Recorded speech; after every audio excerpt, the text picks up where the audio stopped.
Hello students, तो आज के इस वीडियो में बात कर रहे होंगे अपन कि आखिर में फिजिक्स का क्या वेटेज होता है आपको डब्ल्यूबीजे एग्जाम में। ठीक है, कौन से चैप्टर से कितने क्वेश्चंस पूछे जाते हैं आपको डब्ल्यूबीजे एग्जाम में रिसेंट ईयर्स में। इन 2024 कितने क्वेश्चंस पूछे गए हैं आपको, जितने भी चैप्टर्स है फिजिक्स के सभी चैप्टर्स की बात कर रहे होंगे कि किससे कितने क्वेश्चंस पूछे गए हैं। ठीक है, वेटेज इसलिए जानना भी इंपॉर्टेंट होता है, मैं सभी लोगों को आपको बता चुका हूं, जो मेरे मैथ्स का वेटेज वाला वीडियो आया था और केमिस्ट्री का भी ऑलरेडी अपलोडेड है। आप जाके प्लेलिस्ट सेक्शन में चेक कर सकते हो, डब्ल्यूबीजे 2025 रिलेटेड वीडियोस नाम से प्लेलिस्ट होगा। ठीक है, प्लेलिस्ट का लिंक मैं डिस्क्रिप्शन बॉक्स में भी आपको दे दूंगा, वहां भी आप जाके देख सकते हो। मैथ्स और केमिस्ट्री का ऑलरेडी अपलोडेड है। ठीक है, मैंने उस वीडियो में बताया था और इस बार भी बोल रहा हूँ कि वेटेज इसलिए भी जानना आपको इंपॉर्टेंट है क्योंकि आप 11th और 12th अगर कंबाइन कर दो तो बहुत सारे चैप्टर्स हैं आपको फिजिक्स में, वैसे ही केमिस्ट्री और मैथ्स में भी। ठीक है, तो एक स्टूडेंट जो होता है लास्ट मोमेंट पे सारे चैप्टर्स को स्ट्रांग नहीं कर पाता। ठीक है, या तो सभी चैप्टर्स को पढ़ना होता है, ये कंपलसरी मैं सभी स्टूडेंट को बोलता हूँ, सभी चैप्टर्स को पढ़ो, छोड़ो किसी को नहीं। ठीक है,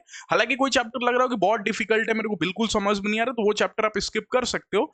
लेकिन जब आपके ध्यान में रहे कि हाँ इसका वेटेज बहुत ज्यादा है आपके एग्जाम में, इसके ज्यादा क्वेश्चंस पूछ रहे हैं एग्जाम में, तो आप उस अकॉर्डिंग उस चैप्टर पे ध्यान देते हो, उस कितने क्वेश्चंस प्रैक्टिस करने हैं, उस पे कितना टाइम देना है, ये सभी आपको तब पता चल पाता है जब आपको ये जानकारी हो कि आखिर में वेटेज क्या है उस चैप्टर का। ठीक है, तो चलिए स्टार्ट करेंगे वीडियो को। जो भी लोग चैनल को पहली बार देख रहे हैं, चैनल आप सभी लोगों के लिए, जो भी स्टूडेंट जो डब्ल्यूबीजे का एग्जाम देने जा रहा है, ये चैनल से ही आपको सबसे अच्छा कंटेंट मिलेगा, इसलिए प्लीज सब्सक्राइब करके रखना, नोटिफिकेशन बेल ऑन कर देना। और टेलीग्राम चैनल अगर अभी तक नहीं ज्वाइन तो टेलीग्राम चैनल जाके ज्वाइन हो जाओ, लिंक आपको डिस्क्रिप्शन बॉक्स में, क्योंकि यहीं पे आपको सारे अपडेट्स मिलेंगे। ठीक है, साथ में अगर आप पढ़ाई कर रहे हो 2025 का क्रैश कोर्स ऑलरेडी चैनल पे चल रहा है, मैथ्स और ऑर्गेनिक केमिस्ट्री का, अगर आप फॉलो कर रहे हो सारे वीडियोस और आपके पास स्टडी मटेरियल नहीं है जहां से आप प्रैक्टिस कर सको, साथ में आपके पास क्लास नोट्स नहीं है, ये सारा आप अवेल करना चाहते हो, तो गूगल फॉर्म का लिंक आपको डिस्क्रिप्शन बॉक्स में मिल जाएगा, सिर्फ 149 प्राइस, और इसके बहुत सारे आपको पर्सनल मेंटरशिप भी प्रोवाइड किया जाएगा लास्ट के दिनों में जब एग्जाम्स आपको पास में आएगा।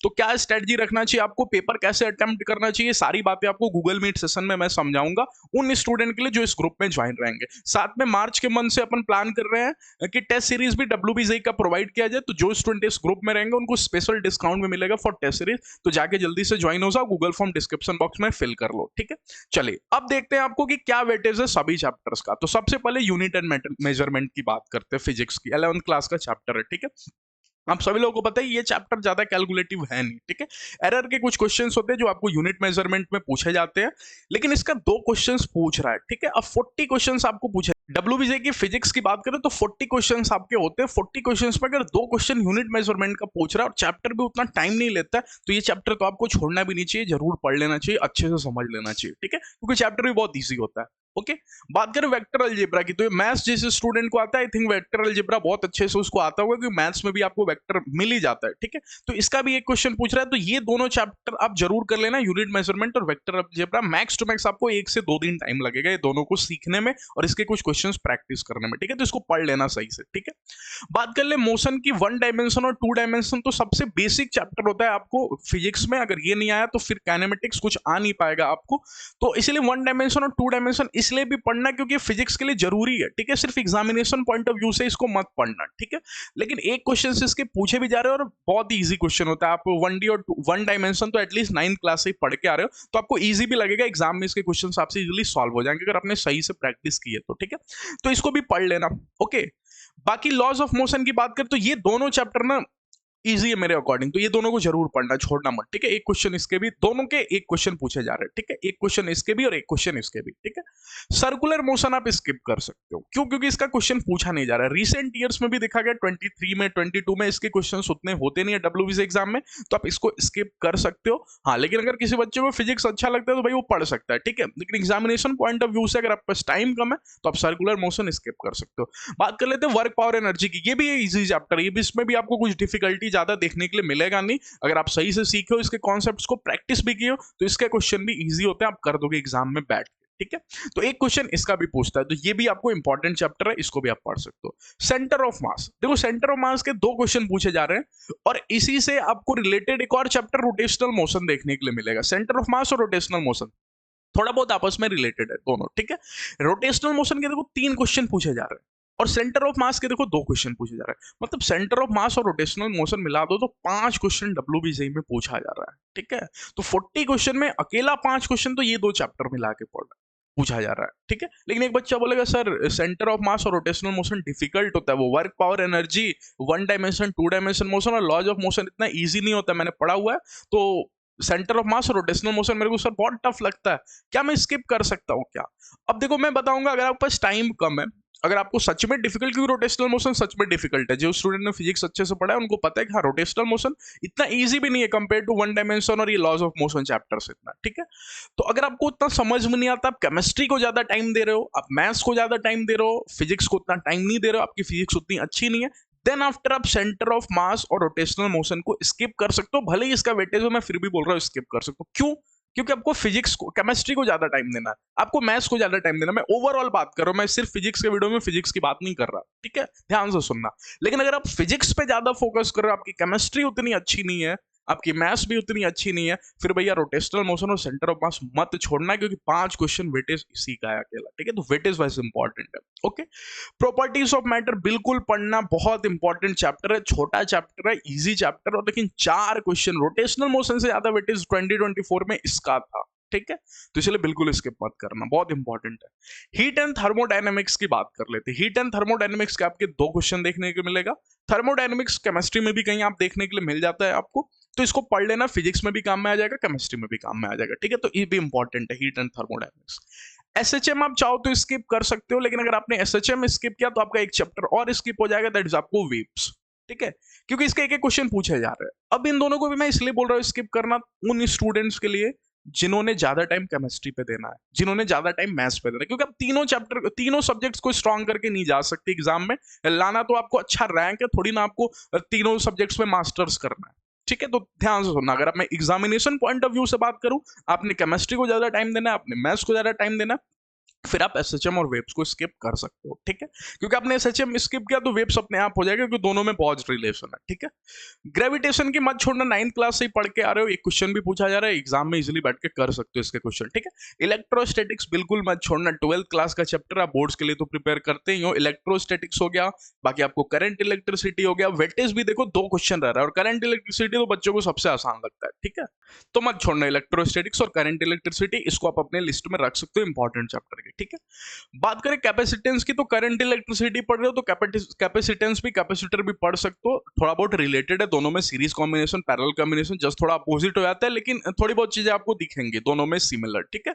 तो आप करंट इलेक्ट्रिसिटी अगर पढ़ रहे हो तो कैपेसिटर भी पैरेलली पढ़ सकते हो, इसका भी एक क्वेश्चन देखने के लिए मिलता है, ठीक है। हाँ, स्किप करना चाहते हो तो फिर से मैं बोलूंगा मैग्नेटिज्म आप स्किप कर सकते हो, ठीक है, मैग्नेटिज्म आप स्किप कर सकते हो। इलेक्ट्रोमैग्नेटिक इंडक्शन बच्चे को बहुत इजी लगता है, ठीक है, तो आप इसको स्किप मत करना, इसको पढ़ लेना इलेक्ट्रोमैग्नेटिक इंडक्शन को, ठीक है।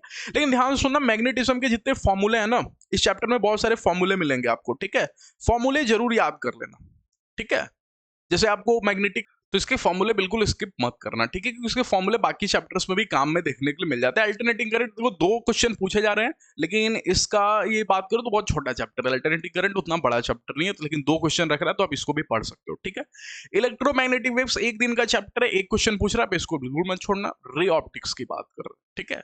ज्योमेट्रिकल ऑप्टिक्स चैप्टर देखो 3 क्वेश्चन तो पूछ रहे हैं, लेकिन अपने आप में बहुत लेंदी चैप्टर, बहुत लेंदी चैप्टर है, ठीक है।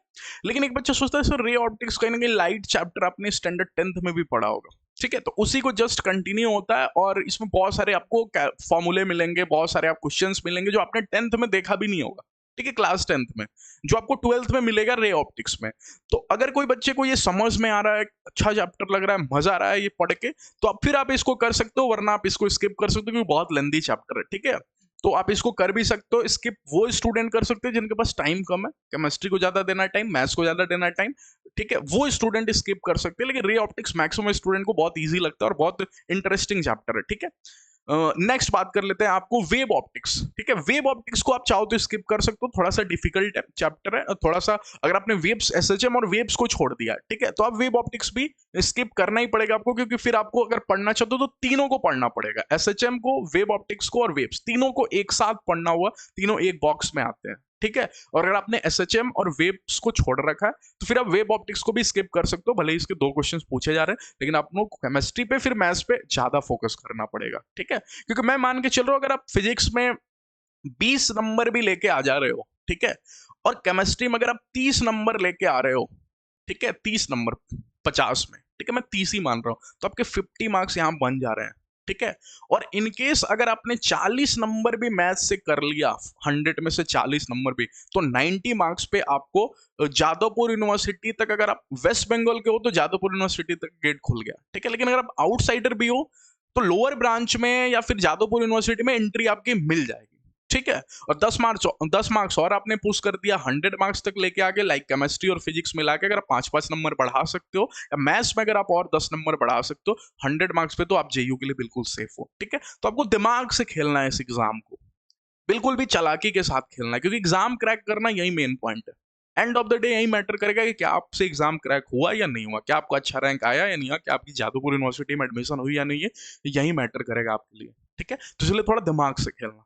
ओके, तो वेव ऑप्टिक्स को आप स्किप कर सकते हो। Electronic device, semiconductor device, easy chapter है, 2 क्वेश्चन आपके पूछे जा रहे हैं, तो इसको आप पढ़ सकते हो। ये बिल्कुल मत छोड़ना, ये मेरे लिए सबसे इंपॉर्टेंट चैप्टर बन गया था। क्यों? क्योंकि केमिस्ट्री में भी दिखेगा आपको एटॉमिक स्ट्रक्चर, और मॉडर्न फिजिक्स आपको दिखेगा आपको फिजिक्स में भी। और देखो, इसको 3 क्वेश्चन यहाँ पे दिख रहे हैं, ओके, और बाकी हाँ 3 क्वेश्चन यहाँ पे दिख रहे हैं, और कहीं ना कहीं केमिस्ट्री में भी 2-3 क्वेश्चन इसकी पूछ ही देता है, तो 5-6 क्वेश्चन तो सिर्फ आपको एटम्स के बारे में जान जाओगे उससे आ जाएगा, ठीक है। तो फिजिक्स और केमिस्ट्री दोनों में दिखता है ये, ओके। तो मॉडर्न फिजिक्स और एटॉमिक स्ट्रक्चर केमिस्ट्री की बिल्कुल मत छोड़ना, ओके। तो आई थिंक मैंने आपको सभी चैप्टर से कितने क्वेश्चंस पूछे जाएंगे, कौन सा चैप्टर को आप स्किप कर सकते हो, और कौन से चैप्टर पे आपको ज्यादा फोकस करना है, सारी चीजें मैंने आपको डिटेल में समझा दिया, ठीक है। ऐसा ही वीडियो आपको केमिस्ट्री और मैथ्स पे ऑलरेडी अपलोडेड है, जस्ट आपको प्लेलिस्ट सेक्शन चेक करना है, WBJEE 2025 रिलेटेड वीडियोस नाम से प्लेलिस्ट होगा। तो आई होप आपको वीडियो समझ में आया होगा, पसंद आया होगा। अगर पसंद आया हो तो प्लीज एक लाइक कर देना, अपने फ्रेंड्स के साथ ज्यादा से ज्यादा चैनल को शेयर करना। पसंद आया हो चैनल, पसंद आ रहा हो, सारे कंटेंट्स अच्छे लग रहे हैं तो सब्सक्राइब कर देना। ऑर्गेनिक केमिस्ट्री और मैथ्स अगर आपको समझ में नहीं आ रहा तो क्रैश कोर्स चल रहा है, आपको जस्ट प्लेलिस्ट में जाके चेक कर लेना है, चैनल के प्लेलिस्ट को जरूर चेक कर लेना, ठीक है। और कैसा लगा वीडियो कमेंट सेक्शन में एक बार जरूर बताया करो, उससे हमें मोटिवेशन मिलता है, ठीक है। तो प्लीज कमेंट सेक्शन में जरूर बताना कि कैसे लग रहे हैं हमारे वीडियोस, ओके। चले मिलते हैं नेक्स्ट वीडियो में, thank you all of you.